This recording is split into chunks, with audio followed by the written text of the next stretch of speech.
Σήμερα στους The Homely House αφηγούμαστε τη ζωή της Λούθιεν πριν γνωρίσει τον Μπέρεν. Ο Τόλκιν θεωρούσε τη Λούθιεν ίσως την πιο ιδιαίτερη από όλους τους χαρακτήρες του, καθώς για τη σύλληψή της εμπνεύστηκε από την ίδια του τη σύζυγο, την Ίντεθ. Μπορούμε να διαβάσουμε πολλά για αυτό το θέμα σε μια επιστολή που έστειλε ο ίδιος στο γιο του, τον Κρίστοφερ. Ποτέ δεν αποκάλεσα την Ίντεθ Λούθιεν, αλλά αυτή ήταν η πηγή της ιστορίας που με τον καιρό αποτέλεσε το κύριο μέρος του Σιλμαρίλιον. Την ιστορία αυτή εμπνεύστηκα για πρώτη φορά σε ένα μικρό ξέφωτο του δάσους γεμάτο κόνια στο Ρου στο Yorkshire. Εκείνον τον καιρό τα μαλλιά της ήταν κατάμαυρα, η επιδερμίδα της λαμπερή και τα μάτια της πιο αστραφτερά από ό,τι ποτέ σου τα έχεις δει, και μπορούσε να τραγουδάει και να χορεύει. Σε άλλες επιστολές του αποκαλεί την Ίντεθ η δική μου Λούθιεν και επίσης περιγράφει τη σύζυγό του σε μεγάλο βαθμό, όπως περιγράφει το ξωτικό των ιστοριών του. Συνάντησα τη Λούθιεν την Νούβιελ της προσωπικής μου μυθιστορίας, με τα μακριά μαύρα της μαλλιά, το ωραίο της πρόσωπο, με μάτια σαν αστέρια και την όμορφη φωνή της. Η Λούθιεν γεννιέται γύρω στο 1200 των χρόνων των δέντρων της πρώτης εποχής, κατά το τέλος της πρώτης από τις τρεις εποχές που ο Μέλκορ ήταν αλυσοδεμένος. Η ίδια γεννιέται στο δάσος του Νέλντορεθ ως πριγκίπισσα του Ντόριαθ. Ο πατέρας της είναι ο βασιλιάς Θίνγκολ του Γκρίζου Μανδία, ένα σύντα μεγάλης δύναμης, και η μητέρα της είναι ένα πνεύμα ιερό, η Μάια βασίλισσα Μέλιαν της φυλής των Βάλαρ. Αυτή η ένωση ενός ξωτικού και μιας Μάια είναι μοναδική σε όλες τις γνωστές ιστορίες της Σάρντα, καθώς συμβαίνει μόνο σε αυτήν την περίπτωση. Η Λούθιεν γεννιέται σε μια περίοδο ειρήνης στη Μέση Γη, όταν το μεγαλείο του Βάλινορ βρίσκεται στο απόγειό του. Τα Νίφρεντιλ ανθίζουν στο φως των αστεριών για πρώτη φορά τη στιγμή της γέννησής της. Παρόλο που η Μέση Γη βρισκόταν ως επιτοπλίστων υπό τον λίθαργο της Γιαβάνα, στο Μπελέριαντ κάτω από τη δύναμη της Μέλιαν, υπήρχε ζωή και χαρά, και τα λαμπερά αστέρια έλαμπαν σαν ασημένιες φωτιές. Και εκεί, στο δάσος του Νέλντορεθ, γεννήθηκε η Λούθιεν, και τα Νίφρεντιλ, τα λευκά λουλούδια, φύτρωσαν να την καλωσορίσουν σαν αστέρια από τη γη. Το όνομα της Λούθιεν είναι Σίνταριν και σημαίνει κόρη των λουλουδιών. Σε πρώιμες γραφές, το όνομά της είναι Ντοριάθριν και σημαίνει μάγισσα. Στα μεταγενέστερα χρόνια της ζωής της Λούθιεν, λόγω της ομορφιάς του τραγουδιού της στο λυκόφος κάτω από τα δέντρα, λαμβάνει από τον Μπέρεν, τον μελλοντικό της σύζυγο, το προσωνύμιο Τινούβιελ. Η Τινούβιελ είναι μια Σίνταριν ποιητική λέξη για το αηδόνι, και η κυριολεκτική μετάφρασή της είναι κόρη του λυκόφωτος. Στην Κουένια την αποκαλούν την Ντόμερελ, το οποίο έχει την ίδια σημασία. Η Λούθιεν είναι ένα παιδί εξαιρετικά σπουδαίων ιδιοτήτων, και όπως μαθαίνουμε στο The Nature of Middle-earth, η σύλληψη και η γέννησή της απαιτούν πολύ περισσότερο από το σθένος και τη ζωή των γονιών της, από ότι ένα φυσιολογικό παιδί.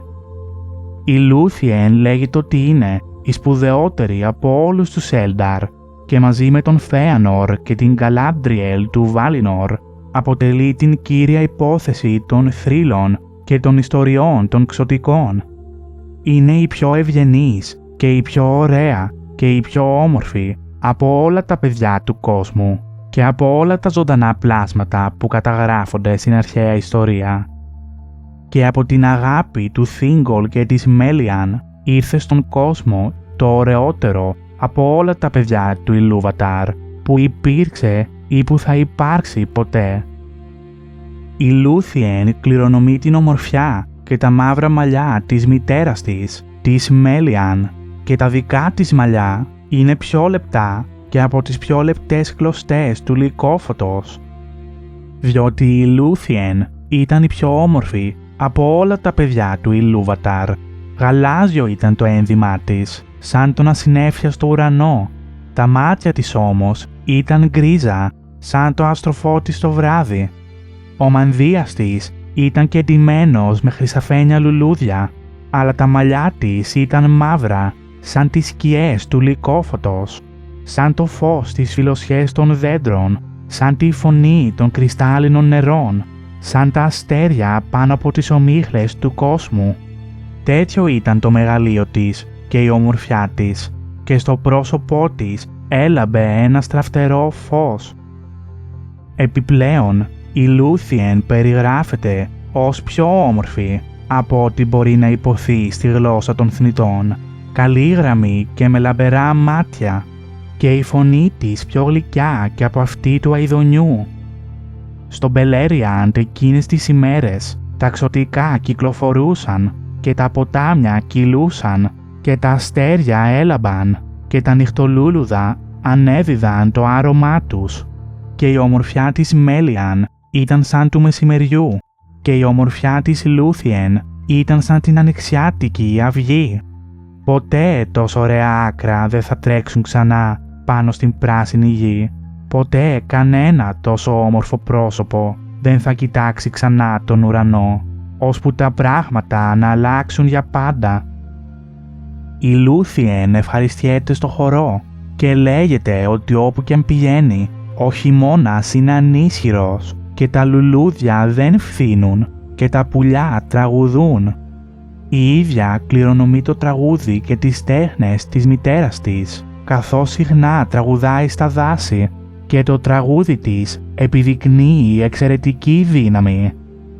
Ήρθε κάποτε κάποια ώρα κοντά στην αυγή, τις παραμονές της άνοιξης, και η Λούθιεν χόρευε σε έναν πράσινο λόφο και ξαφνικά άρχισε να τραγουδάει.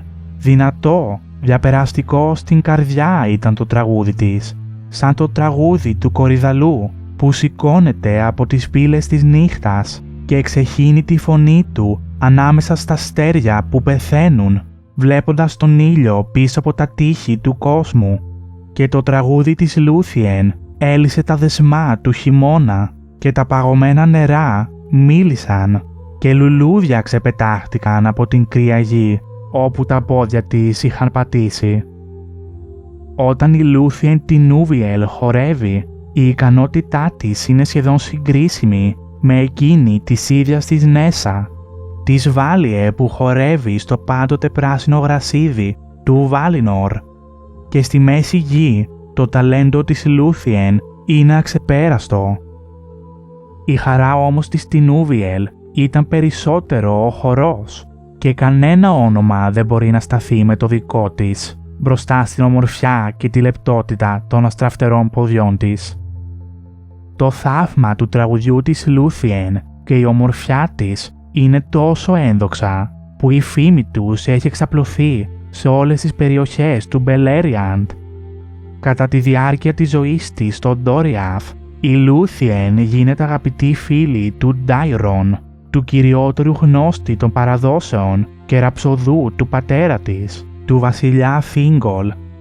Οι δυο τους λατρεύουν να περνούν πολύ χρόνο μαζί, ανάμεσα στα δέντρα.